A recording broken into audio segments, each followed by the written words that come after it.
Oh, hi. It's Ron Brown with Tech for Senior. I was just listening to a podcast as I was waiting.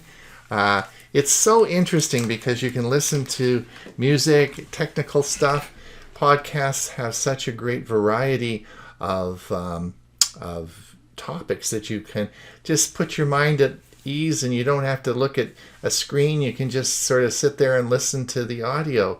They really work out very well. If you don't listen to podcasts, I would encourage you to do so. You know, of course, at Tech for Senior, we are super excited about our new podcast that, of course, we have been putting out for the past 2 weeks. It's getting pretty popular now, so you might want to try it. But a lot of you probably don't know what podcasts are. Maybe you've never podcasted before. So over the next few weeks, I'm going to talk about different podcasting services and how you can easily listen to podcasts. So let's start today with Google Podcasts. Let me show you how to do it. All right, let's see how to see a podcast on our Windows 10 machine. Could also be a Chromebook as well. Let's have a look. Let's come up to our little 9-dot menu. We're in our Chrome browser. We're going to come up to our little 9-dot menu here. Let's click this. Now we're going to see all our programs that we have. These are all our Google programs. As I come down here, you'll see that I have the option of one that says Podcasts. Now remember, we can move these and change these around. So I'm just going to move this up to the top because I want to keep it up there because I'm listening to podcasts all the time. So I'm just going to keep it up here. Let's click on this. And this is going to bring up my podcasts that I can listen to through this this app. So if we look at our my subscriptions that I have on this particular podcast app, see, I'm listening to the Tech Guy, the Daily News, and Tech Briefings. Now let's look down and see what we have here. Well, we have Google has made some suggestions for me, and there are some suggestions here. I have options where Google has grouped podcasts that I might be interested in. So let's have a look what our options are. We have popular trending, and these are some suggestions they have for me. Top podcasts in society and culture. Top podcasts in comedy. Certainly we have a good laugh these days. Top podcasts in news and politics. Top podcasts in sports and recreation. Top podcasts in education. Top podcasts in business. And of course, one that I'm interested in is top podcasts in technology. So let's come back up to the top here. I wonder if Tech for Senior is here. Let me just type in and let's do a search, because you can now search across all the podcasts and different services. So let me just type in Tech for Senior. And we're going to type and click enter. Well, look what we found. Yes, indeed. We found our podcast, Tech for Senior Live. Here it is right here, seen on the Google network here, the new Google Podcast Network. So I'm going to click the little button here that says subscribe. Now, let's come back and we'll come out of this.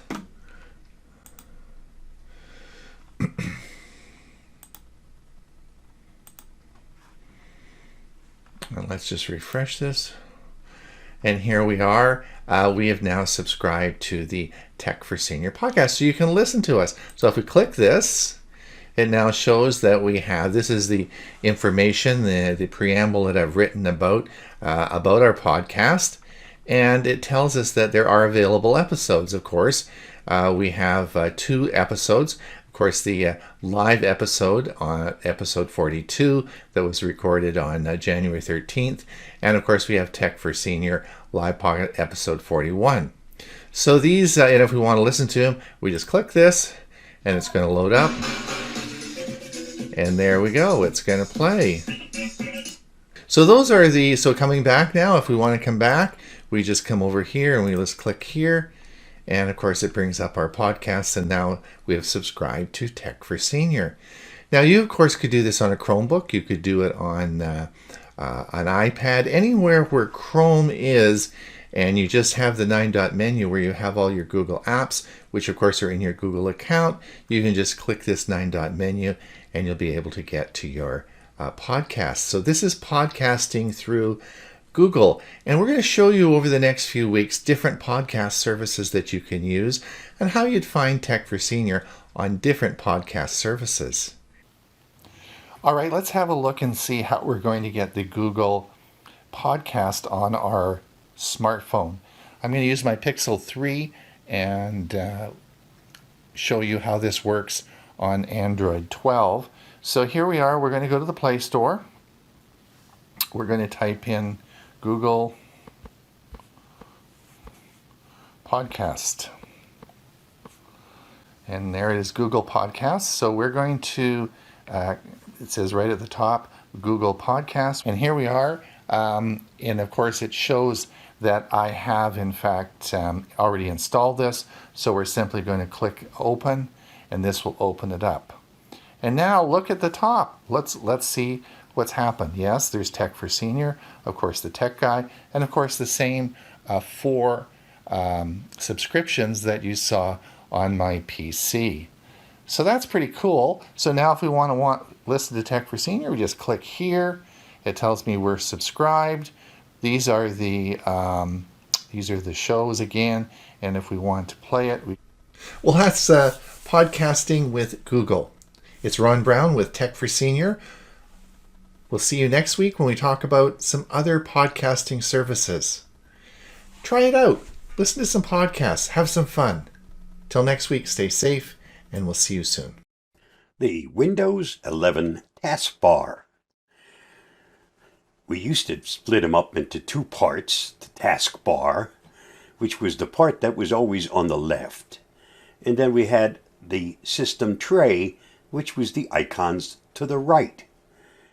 Now in Windows 11, by default, your start menu, or the taskbar, is in the middle.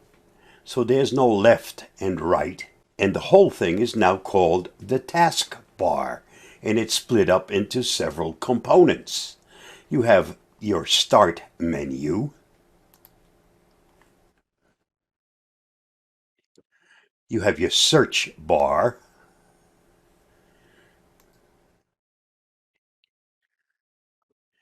you have your desktops, where you can set up several different desktops or work areas.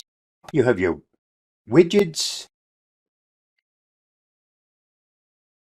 you have your chat, and then you have the shortcuts that you've pinned to the bottom task manager, such as your browsers,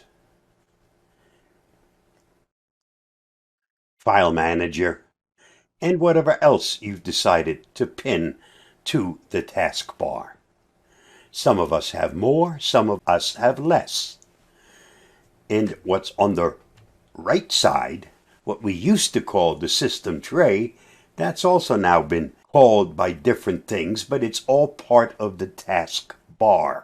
In here, you have your clock and notification. You have your action bar.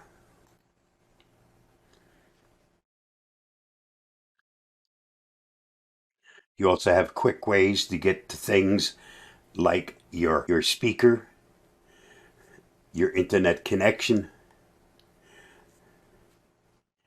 your microphone, and the items that you've decided to pin to the bottom, the programs that start up when the system starts, and those items that you have decided to hide.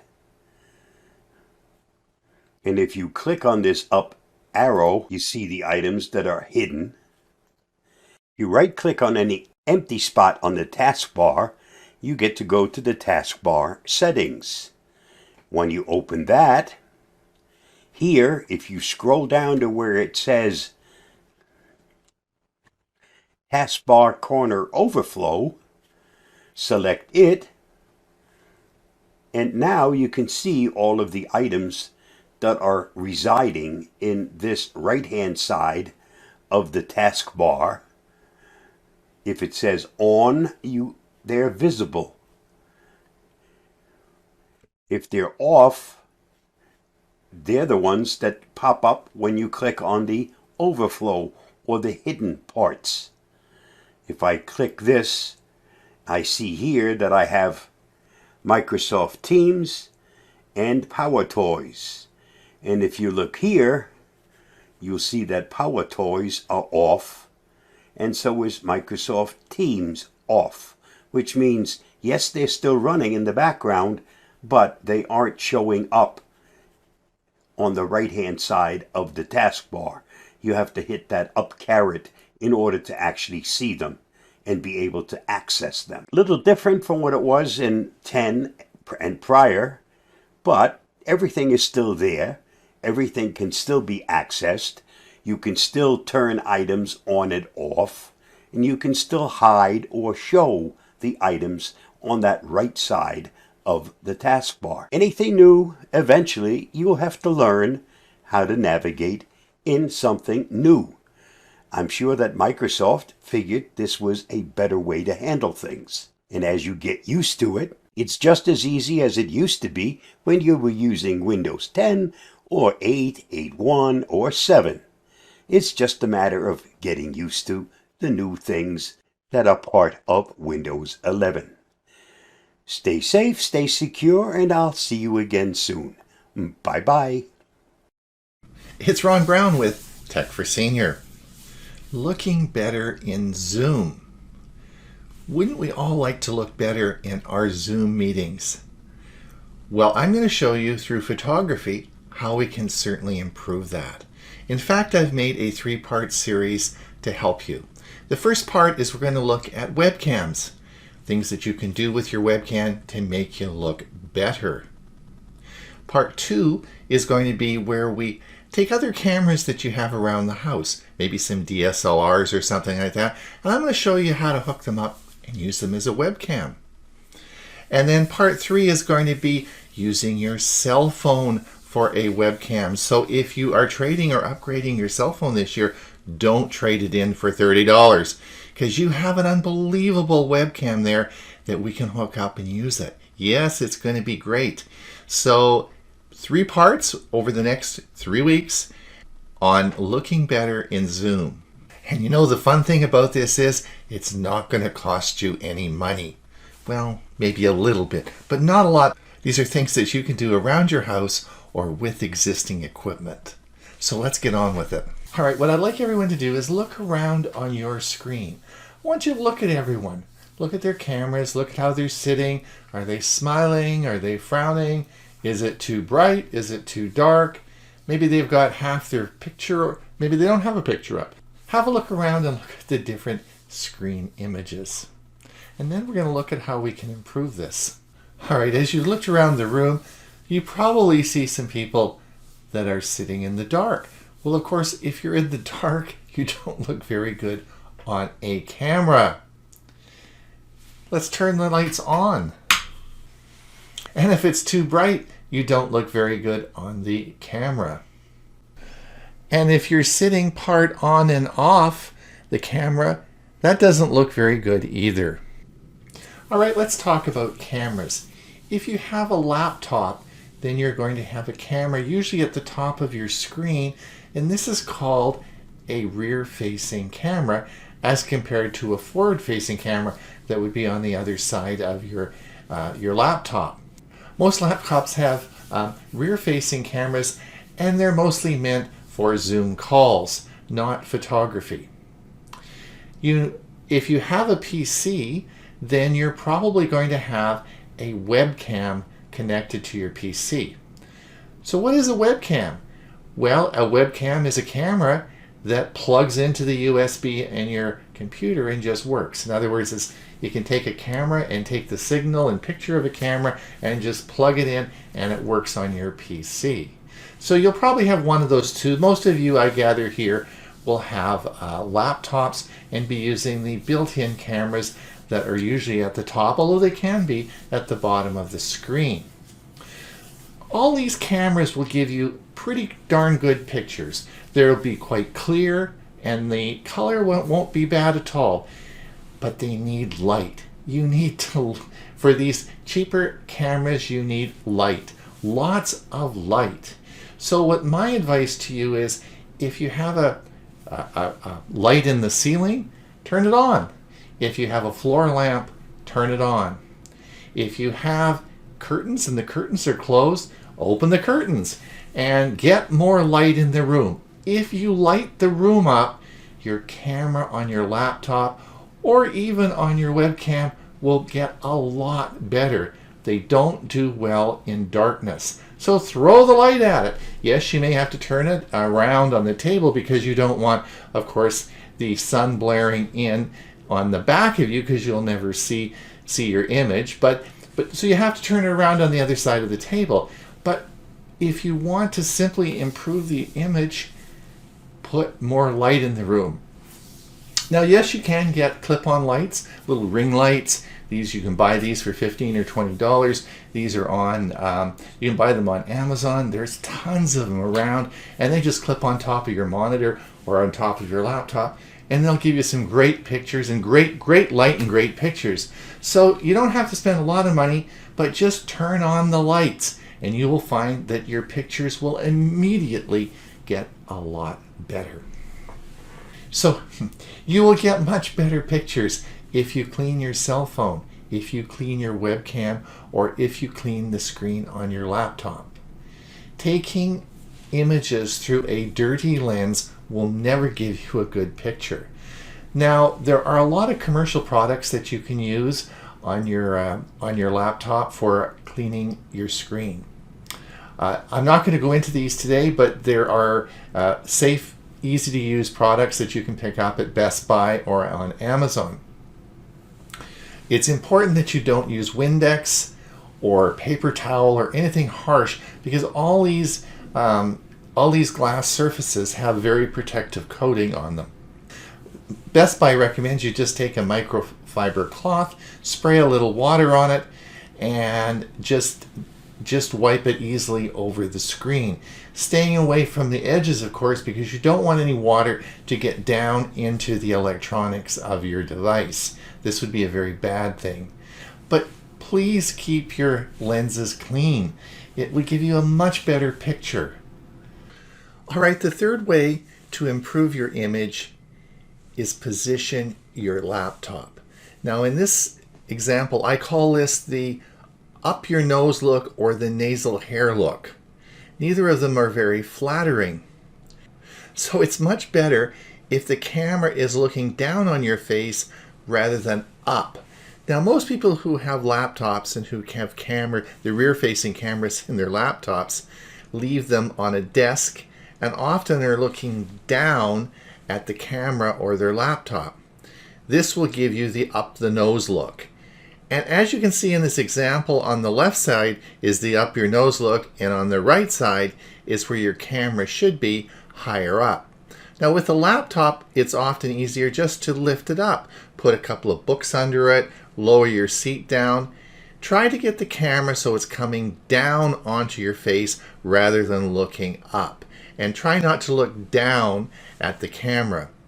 The best way to position your camera if you have a webcam is to clip it on top of your monitor in the center. Then you do have to look up a little bit and look at the camera, but you'll get a much better picture than an up your nose look. Now, the other thing you'll see on my screen is a little tag, and it says smile, smile. And that's one thing you always have to remember, is to smile. If you're on camera, smiling makes your picture so much better. So just think about that next time you're having a Zoom meeting. I own two Logitech cameras. I own the Logitech HD C310, and I own the Logitech HD Pro C920. So what the heck's that all about? Well, up until 3 years ago, I didn't do much video recording and barely used the cameras. In fact, the 920 sat in an unopened box. When the pandemic hit, webcams became very scarce. And I kept seeing all these reports of the C920 going from about $59, which it is today, up to people were paying $400 for this camera. When Hughie and I started Tech for Senior, I took the two cameras out. I took the Logitech C310 and I took the 920 out, connected them together, and I liked the image and picture that the Logitech 310 gave me. I just plugged them in, looked at them, and I said, I like that picture better. So as time went on, I got a bit more interested in 920. I thought, what the heck is going on with this camera? Why is it so expensive? Well, then I hooked the camera up and explored it and found out that there's software that comes with these cameras. And it's incredible software. It's amazing software what you can do. And once I adjusted the software on the 920, it became obvious that it was a very amazing camera. And even today, the Logitech C920 is one of the best webcams that you can purchase today. It's been around for a long time. The Logitech has sold millions and millions of these cameras, and I think it is the staple of webcams in the industry today. And that's the Logitech C920. When I started using the C920, it was great. I could pan forward, I could pan back, and I'm going to give you a bit of a demonstration in a minute. But it did some pretty incredible things, and so I was really happy that I'd switched and was now using the C920. The problem that I had is that most of my recordings were done in Zoom. And so when I got into my Zoom meeting, I wanted to pan forward, I wanted to change the color, I wanted to do some adjustments, but the Logitech software said, sorry, the camera is in use by another app, and that of course was Zoom. And because the Logitech C920 had been around for a long time, even way before Zoom, the software had never allowed two sources to work the camera. This became really a big problem for the first year I used my C920. And the reason I'm bringing this up is because Logitech has new software for it. And I wanted to make you aware, if you do use this camera, please download the Logitech C922 software. I'll put the link in the show notes, because this is an updated software that will allow you to use your 920 with Zoom, and you can actually adjust all the features that I'm going to show you while you're in a Zoom meeting. So this is the Logitech C922 Pro Stream webcam control. Now you'll see that we have a number of options for us. We can actually zoom in. Let's see how that works. There we go. And we can actually move the camera to the left, or we can move the camera to the right. So you have a lot of control over how the camera is going to look. Let's go to the advanced setting. Now with the brightness, we can turn the color down, we can turn the color up. We can adjust this. We have contrast. And of course we have autofocus, so we can manually focus it, or we can of course leave it on autofocus. We have color intensity and auto white balance to change that. All right, so please remember the software. Software comes with your webcams, and you can actually improve the picture quality by making some adjustments. So please remember, if you are using the most popular webcam that's made today, the Logitech C920, that you use the updated software. It's the same software that's used for the C922, and I'll put a link below. Part 1, looking better in Zoom. Next week, I'll talk about why I just purchased a new webcam made by a company called 𝐓𝐅𝐒, and it is a face cam. I'm also going to explore other cameras that you have around the house, maybe some DSLRs that you can hook up to your computer and use as webcams. And that's all going to happen next week. So it's Ron Brown with Tech for Senior. You know, please remember the like and subscribe thing. It's so important that you like it. And if you really want to see us continue making videos like this, please subscribe to the channel. So until next week, Ron Brown with Tech for Senior.